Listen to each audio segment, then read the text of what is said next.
ThaBoxingvoice.com, Nesta Gibbs in association with FightHype.com, here with heavyweight Michael Coffie. I wanted to get your thoughts on Gervonta Tank Davis, June 26th, moving up 2 divisions.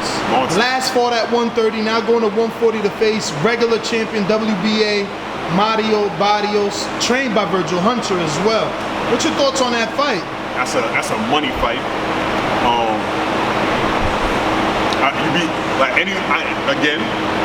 You be hearing little, like, here and there, you hear somebody hating on that fight. I think that's just them hating on Gervonta Davis. I think that is a good fight. He's moving up to an unknown weight class, a heavier weight class, with guys who actually have to cut to make that weight. You know what I'm saying? So they're bigger guys.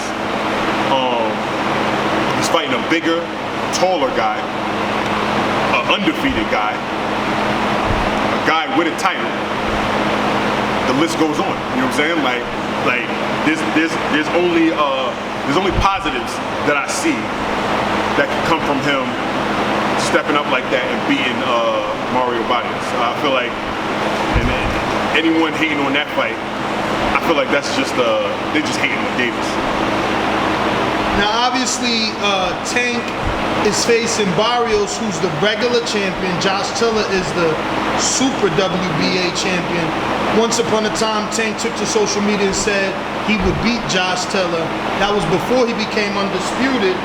Now, Aaron thinks that Davis is too small for 140, and he doesn't think that Josh Taylor will have any trouble with Gervonta Tank Davis.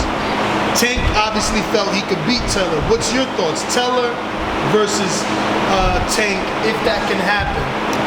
There's an argument for him maybe being short for 140, but Tank, he thick, you know what I mean? Like, you know what I mean?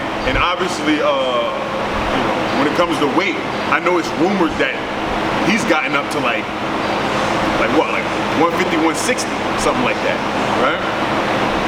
So I mean, if he could carry the size that a 140 guy carries comfortably and still be able to move and all that stuff, then hey, listen, if that's what he wants to do, he goes up there and he takes care of business, good on him. He goes up there and gets beat, that's also on him.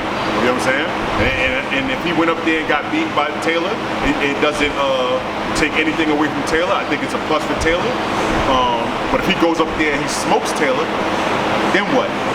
To me, that skyrockets his profile even beast. But do you think Taylor's a tougher fight than Lomachenko? Yes. So then why would they do it if they didn't want to do Lomachenko all these years? Who said that they didn't want to do Lomachenko? Floyd, but he's in plenty of interviews saying that Loma's old, Tank is young. They don't gotta rush. You know? Yeah, it just, you know, like at the moment, maybe at the moment it didn't seem like the right fight for him or whatever like that. But I mean, who knows what the future might hold or whatever. That's just me. This is my individual opinion that I think that a fight against Taylor would be a harder fight. That's my individual opinion. There's probably a bunch of people right now watching who like, nah, Loma is the harder fight. And whatever, they got an argument for that too. Taylor's a big, strong dude. That's why I think he's the hardest who uses his body too. He's a little tricky dude. You know, I've been saying this to some professionals and they look at me sideways, but I swear he reminds me of Ward and B-Hop, the way he clinch and punch. Yeah, that's what I was gonna say. If you look at like what I saw when he fought Ramirez, I was like, yo, because I'm gonna keep it stacked. I was going for Ramirez. You know what I'm saying?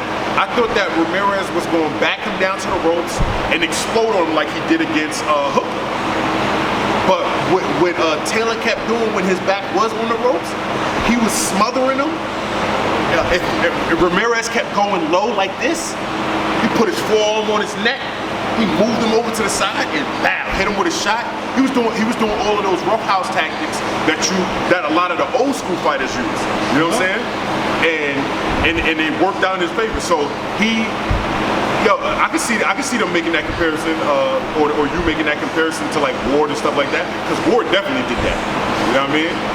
Well, I'm glad they laughed at me. I guess, it's whatever. But yeah, man, thank you. Yo, if you enjoyed the video, feel free to hit the like, subscribe, and share. As always, if you want to support us to the next level, head over to the patreon.com/ThaBoxingVoice. We have tons of exclusive from Border Wars, Entitled, betting shows, the list goes on and on and on.